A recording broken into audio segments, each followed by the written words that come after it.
what's up guys, no? Nababalik tayo guys. So, pasensya, no? Na putol bigla yung vlog kanina guys. Kasi, nag-full storage siya guys, no? So, nawala. So, ayun guys, continuation nito guys, no? So, ayan guys, no? Magsisimula na tayo sa Thursday, 10 to 6. So, 8 hours yung trabaho natin guys. So, okay lang yan guys, no? So, nasanay lang din naman ako sa McDonald's. 8 hours, 6 hours. Minsan nga, maaga yung pasok ko. Okay lang yan guys. At least, may pera na tayo guys, maipon. So, papunta sa Pinas guys, no? Ang plano ko guys, bakasyon na ako sa Pinas kasi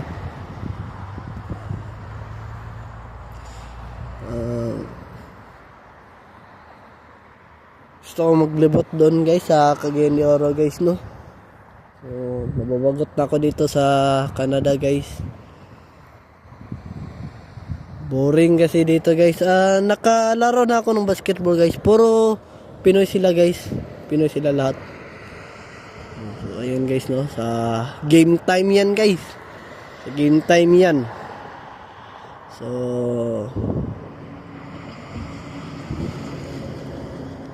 ayan guys, no? So, 3:45 na dito ng hapon guys. Ayan guys.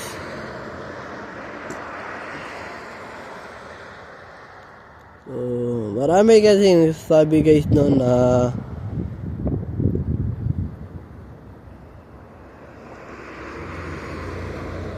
kapag pumunta ka na ibang lugar, madali lang yung pera nakikitain mo. So, ayan guys, totoo naman yan guys. Kaso lang guys, hindi mo talaga makikita yung hard work kung sa ibang bansa ka magtatrabaho guys, no? So, yan guys, ang utak kasi ng ibang tao, gusto nila makabili agad ng bahay para may sarili na silang bahay guys. So, mali yan guys. Dapat, ang isipin nyo, paano kayo magtatrabaho kung malayo kayo sa kamag-anak nyo? Bakit yung seaman ba hindi ba yan nalulungkot na malayo sa pamilya, di ba? Di ba guys? Ang mga tao kasi ngayon, sinasabihan nila yung iba na mag-abroad ka na kasi mahirap sa Pilipinas. Mali. Huwag kayong masyadong ganyan yung utak nyo guys. Baguhin nyo na yung ugali nyo. So, huwag kayong mag-invite na punta kayo dito sa abroad. Kapag nag-invite kayo, saan sila kukuha ng pera? Saan sila kukuha ng passport o pangbayad para makakuha ng passport guys, di ba?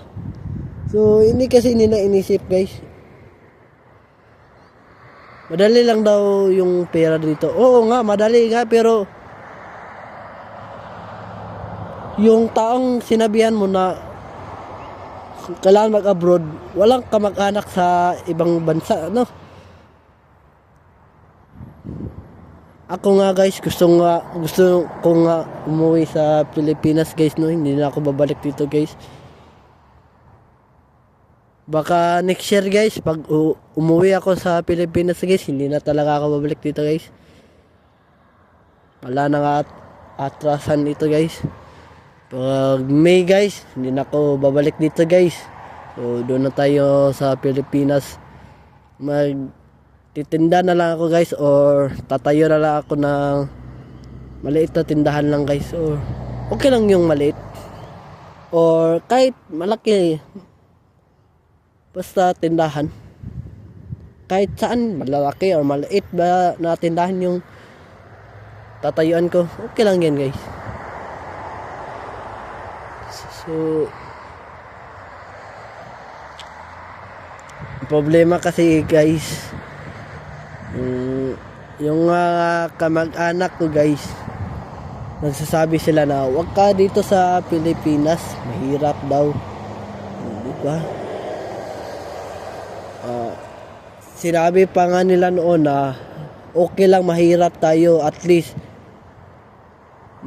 may kinakain tayo sa araw-araw, di ba? Sabi nila yun. Nag-iba yung ihip ng hangin nung abroad yung mama ko. Sabi nila, sumama ka na lang doon para, di ba? Nag-iba yung ihip ng sinasabi nila, no? So may mga tao rin na kawawa raw yung mga guro kasi kapag pinagpagalitan nila yung mga estudyante, kinakampihan pa ng magulang yung anak. So tama naman guys. Alam nyo guys, yung mga guro kasi guys, kunting pagkakamali mo lang, paggagalitan ka guys. So mali yan guys, no? Kunting pagkakamali mo lang, papagalitan ka. Tama ba yun? Di ba?